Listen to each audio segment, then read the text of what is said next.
नमस्कार दोस्तों, आज की लर्निंग में हम लोग जानने वाले हैं दिग्गज इंश्योरेंस कंपनी के बारे में जिसका नाम है HDFC life.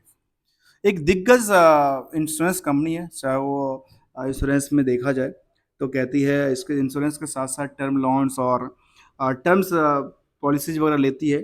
Pension funds, saving funds, इस तरह की चीज़ें ये चलाती नज़र आती है।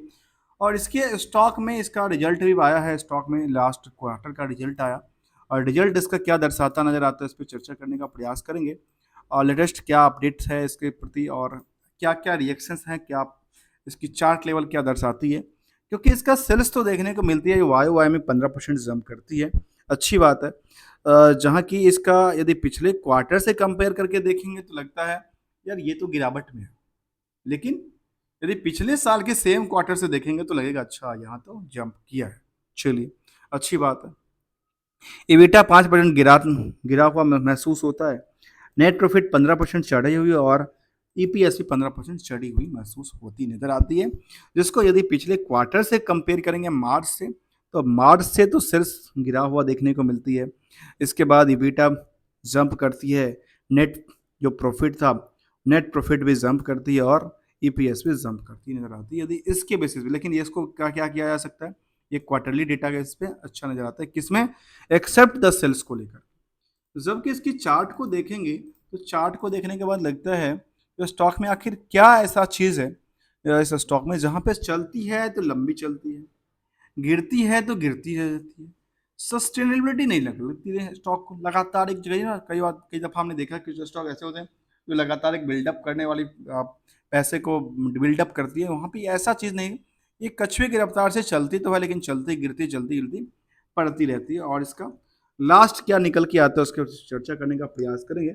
और डिविडेंड के पार्ट्स भी अच्छा खासा देता है, और अच्छा खासा डिविडेंड पार्ट का मतलब क्या हो, ये 2 रुपये का डिविडेंड दिया था, सोचिए इसके स्टॉक की प्राइस कितनी थी पता है। स्टॉक की प्राइस है नियरली 642 रुपये के आसपास, 600 मान लेते, 650 के आसपास मानते हैं। और डिविडेंड कितना देता पता है, 2 रुपये का। तो क्या आखिर इसकी पोटेंशियल फिलहाल क्या नज़र आती है अभी फिलहाल। तो दोस्तों ऐसा लगता है कि फिलहाल स्टॉक यहाँ पे से एक बुल की तरफ भागती नज़र आती है लगातार, जहाँ से पिछले कुछ दिनों से जो गिरती हुई स्टॉक थी, जो गिरा था, उस स्टॉक को गिरने वाले सिचुएशन से आगे निकल चुका है। और जैसे ही आगे निकला है स्टॉक्स, तो यहाँ से आगे और मोमेंटम करती नज़र आ सकती है, जिसको देखा जा सकता है। तो चलिए इस पे चर्चा करते हैं और लेने का प्रयास करते हैं आखिर क्या इसको लेकर के रिएक्शंस हैं, इसको लेकर के क्या सामान्य रिएक्शन निकल के आती है नहीं आती है। तो देखा जाए तो H D F C life insurance company sector की एक दिग्गज कंपनी है। और कहती है कंपनी, जहाँ पे इसकी फ्लाइंग प्राइस की बात करें तो 642, और फंडामेंटल में पहला एस्पेक्ट को देखा जाए तो कहती है करीब बुक वैल्यू 71 रुपये का, जबकि इनकी इंट्रेंसिक वैल्यू कहता है 88.22 का। ये तो हो गया छोटा सा पार्ट, जबकि फेस वैल्यू है इसका 10 रुपये का। और पता है कितना डिविडेंड दिया था उसने, 2 रुपये का। सोचिए कितना परसेंट डिविडेंड देता, 20% डिविडेंड देता है। अब आते हैं इसके डिविडेंड ट्रैक रिकॉर्ड, कहती है 0.31 का। हायर साइड में अभी तक 711 तक गया था, लो 511, मतलब दोनों के बीच में केवल 200 का गैप था। और 200 के गैप में ये कामकाज किया है एक साल के दौरान में। नियरली फिलहाल ये 650 के आसपास कारोबार करती है। अब आती है एक दफ़ा किसी स्टॉक को चुनने के लिए जो पहला इंडिकेटर होता है जिसको कहते हैं स्टॉक पी, वो क्या दर्शाता है। दूसरा इंडिकेटर जब is the debt to equity ratio क्या दर्शाता है। तो देखिए, इंश्योरेंस कंपनी है जिनके पास डेट तो मुझे लगता है कि होना नहीं चाहिए था।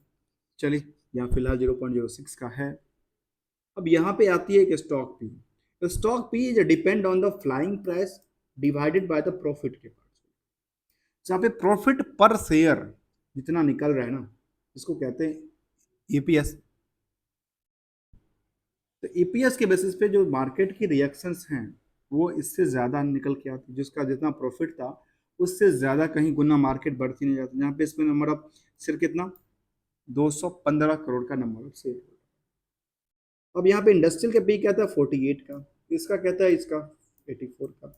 यदि इंडस्ट्रियल के एवरेज बी से कंपेयर करेंगे तो ये निकलता है जो इनका जो प्राइस है वो क्या हुआ, इनकी प्राइस में लगातार क्या बनती नजर आती है, एक डबल से ज़्यादा की रफ्तार से निकलती नजर आती है।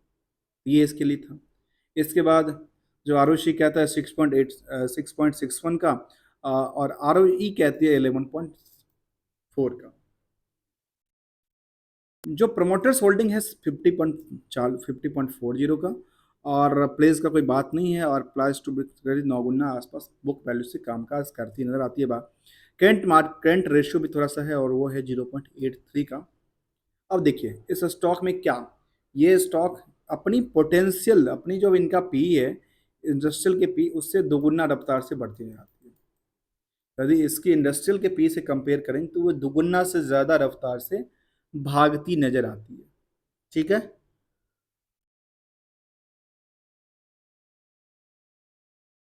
अब आते हैं, कंपेयर करेंगे डेट्स को भी, और इससे पहले देखते हैं कंपनी के बारे में। HDFC Life Insurance Company is engaged in the carrying of the business of the life insurance. The company offer a range of the individuals and the group insurance solutions. The portfolio comprises of the various insurance and the investments.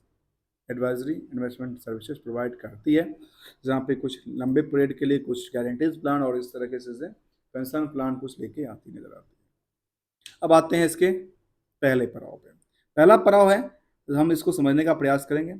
उससे पहले आपने यदि channel को subscribe नहीं किया, channel को subscribe कीजिए, bell icon को दबाइए, और लेटेस्ट वीडियो के लिए बने रहिए, क्योंकि हम यहाँ पे कंप्लीट स्टडी की बात करने वाले हैं, जहाँ पे स्टॉक में लगातार एक महीने में देखने को मिला कि 6% बढ़ती है, 6 महीने में देखा गया कि करीब 5% बढ़ती है, 1 साल में देखा गया करीब 3% गिरावट में है, 5 साल में देखा गया 31% बढ़ती है। मतलब मार्केट में इसको कितना कितना पोटेंशियल मिला, क्या जो इन्वेस्टमेंटेड हैं पहले से उनको क्या एक्स्ट्रा कुछ बेनिफिट मिला या कुछ एक्स्ट्रा मिला, तो वो इसके प्राइस के एजन, यदि प्राइस को कंपेयर करके देखा जाए तो उसमें लगता है कि नहीं, स्टॉक ने बहुत ज़्यादा परफॉर्मेंस नहीं किया है।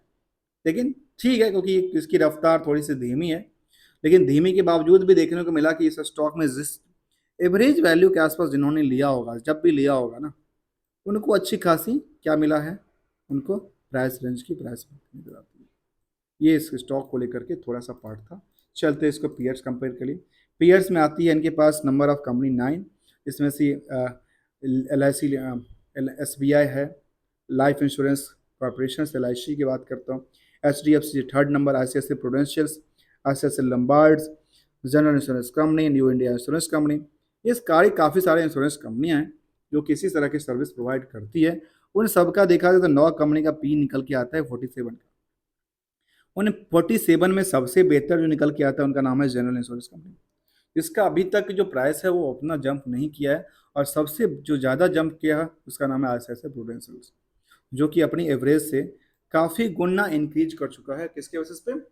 प्रॉफिटेबिलिटी से ज़्यादा इंक्रीज कर, जितना प्रॉफिट नहीं हो उससे ज़्यादा इंक्रीज कर चुका। अब यहाँ पे एक बात और सवाल आता है, प्रॉफिट के बेसिस पे क्यों जंप किया? उसका सवाल ये होता है, तो यहाँ पे डेट्स जो है बाकी कंपनी का नहीं है, लेकिन इसका डेट्स है, तो इस डेट्स के बावजूद इसका क्या हुआ, प्रॉफिट जो था वो मारा गया, और प्रॉफिट मारा गया इसीलिए प्रॉफिट डेट्स को नज़रअंदाज करते हुए मार्केट इसके पीछे चलती नजर आई, और वो दौड़ती नजर आती। चलिए आगे आगे जानने का प्रयास करते हैं इसको। यहाँ पे क्वार्टरली डेटा आया। क्वार्टरली डेटा को देखें तो क्वार्टरली डेटा कहता है नियरली, करीब करीब क्या हुआ, यदि आप वाई के हिसाब से इसको कंपेयर करेंगे जून से, तो लगेगा अच्छा ये तो मार्केट में जंप कर दी है, तो यहाँ से लगती है अच्छा मार्केट तो ठीक है। लेकिन इसको पिछले क्वार्टर से यदि कंपेयर करें तो फिर गिरावट का माहौल है ना, फिर गिर गया स्टॉक। किसका क्या, सेल्स गिर गया। तो केवल सेल्स गिरने से नहीं, क्या उन्होंने अपनी ऑपरेटिंग प्रॉफिट मार्जिन तो नहीं बढ़ा लिया, ऐसा तो नहीं। इनकी ऑपरेटिंग प्रॉफिट मार्जिन में ये देखने को मिला हमेशा कि कितना, 1% की आसपास ज़्यादा देखने को मिलती है, 1% से ज़्यादा देखने को मिलती नजर नहीं आती है। अब प्रॉफिट क्या कहती है इसके बारे में, कहती है 400 नियर 80 करोड़ के आसपास, जो कि अब तक का सबसे क्या है, सबसे टॉप पे है। नहीं, इससे पहले 506 करोड़ का उन्होंने प्रॉफिट बनाया था एक क्वार्टर में। तो क्वार्टरली डेटा बेसिस में इसको क्या कहते हैं, in the second of the quarter कह सकते हैं। लेकिन लास्ट टू लास्ट क्वार्टर को देखें कंपेयर करके, तो यहाँ पे एक अच्छी परफॉर्मेंस करती नजर आती है। अब ईयरली प्रॉफिट की तरफ चर्चा करें। ईयरली प्रॉफिट क्या कहती है इसके बारे में, ईयरली प्रॉफिट कहती है नियरली क्या है, 101 करोड़ का ट्रांजेक्शन, 101,000 करोड़ का सेल्स हो गया।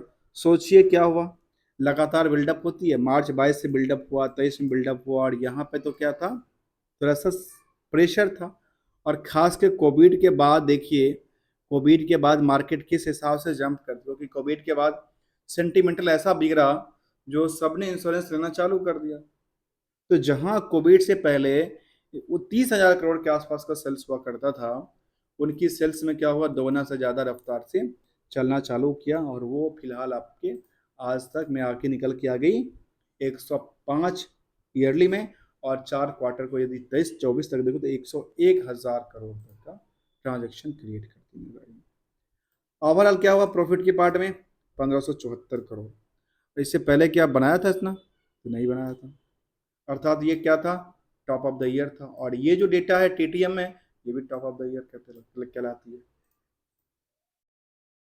अब आती है कुछ हिस्टोरिकल डेटा जहाँ पे देखने को मिलती है, वो कहती है सेल्स ग्रोथ के बारे में, सेल्स ग्रोथ के बारे में कहती है 10% से ज़्यादा है, ठीक है। इनका प्रॉफिट ग्रोथ में देखने को नजर नहीं आती ज़्यादा, हमें प्रॉफिट ग्रोथ 5% की एवरेज ही कहती है। स्टॉक प्राइस सीजीआर डिक्लाइन करती है, और रिटर्न ऑन इक्विटी भी थोड़ा सा 10% से एवरेज देखने को बनती नजर आती है।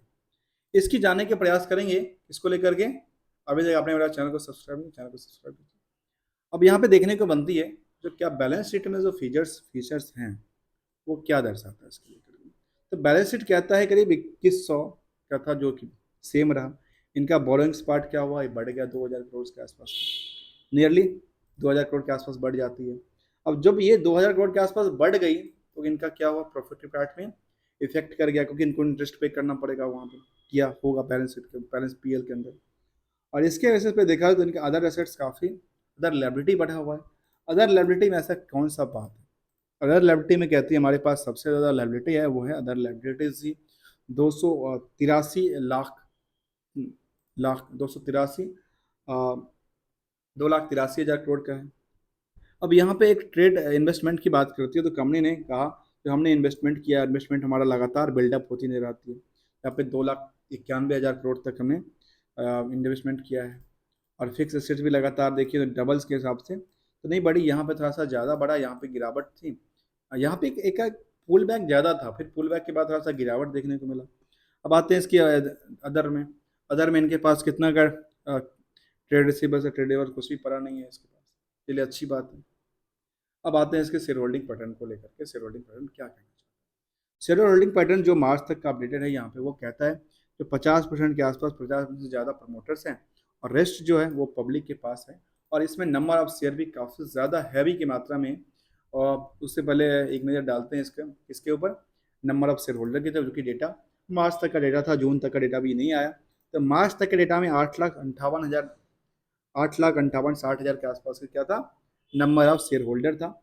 और इसमें क्या कहते हैं कि प्रमोटर्स में कौन है, HDFC बैंक इसका प्रमोटर्स हो गया, क्योंकि पहले हाउसिंग डेवलपमेंट्स था वही इसका, अब जाके क्योंकि वो तो दोनों आपस में एक हो गया, जिनका मेन प्रमोटर HDFC बैंक हुआ। उसके बाद FI की तादाद यहाँ पे काफ़ी ज़्यादा है, 30% से ज़्यादा FI की तादाद है।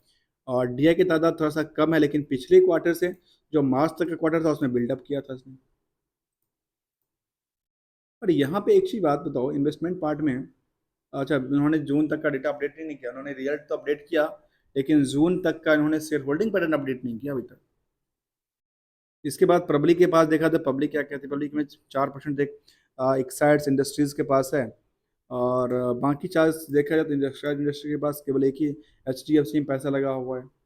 इसके बाद देखा जाए तो कुछ और तो नहीं आती। इसमें मेन इन्वेस्टमेंट क्या किसने किया हुआ है, जो रिटेल में देखा गया, रिटेल में क्या कहती है इसके बारे में, रिटेल में कहती है जिन्होंने 2 लाख से कम के इन्वेस्टमेंट करके रखे, उनका पोजीशन करीब करीब 5% के आसपास का देखने को नजर आती है इस कंपनी में, जिसका नाम था HDFC लाइफ, जिसकी पोटेंशियल फंडामेंटल तो स्ट्रॉन्ग लगती है। लेकिन पिछले साल से, पिछले क्वार्टर टू क्वार्टर में देखा है तो एक गिरावट देखने को मिला। लेकिन सिंपल देखा जाए तो ये कहती है जो पिछले क्वार्टर से कंपेयर करेंगे तो पिछले क्वार्टर से क्या था, ये गिरावट था। इससे देखा जाए तो इससे क्या था, ऊंची हुई थी, चढ़ी हुई प्राइस थी। इसीलिए यहाँ पे YOY में ये डेटा निकल के आती नज़र आती है। तो हमने इसको समझने का प्रयास किया इस स्टॉक के बारे में, जहाँ पे हम एक नज़र पीयर्स में डालें। यहाँ पे तो पीयर्स में क्या कहता है, पीयर्स में LIC कहती है, HDFC, इसके सेगमेंट वाइज डिटेल कुछ अभी फिलहाल नहीं आएगा, यदि आता तो मैं समझने का प्रयास करता। ये यहाँ पे एक चीज़ और देखने को मिल रहा है कि ब्रोकर्स जो हाउसेस हैं वो कहती है HDFC life is a strong Q1 result की बात करती है, निर्यात मार्जिन की बात करती है। इन्होंने कहा है, अपडेट किया है, कहती है जो प्रॉफिट राइज किया है 14% के आसपास, जो कि हमने ऑलरेडी देखा था। और ये इनका ब्रोकरेज रडार पे चलती है उनके स्टॉक्स को लेकर के। और एनुअली डेटा में क्या कहते हैं इसके बारे में, एनुअली डेटा कहते हैं कि 44% का रिवेन्यू जंप करता है और लगातार इसकी जंप करती है, जहाँ पे इनका एक जगह पे जो पोजीशन था लाइबिलिटी एसेट्स को लेकर के, वहाँ पे नियर अबाउट द सेम रहा, उसमें कोई बड़ा पुल बैक या डाउनफॉल देखने को नजर नहीं आई। तो हमने समझने का प्रयास किया, जिसका नाम था HDFC life insurance company limited. दोस्तों वीडियो अच्छा लगा तो लाइक से सब्सक्राइब करना ना भूलना। Thank you so much for joining here दोस्तों।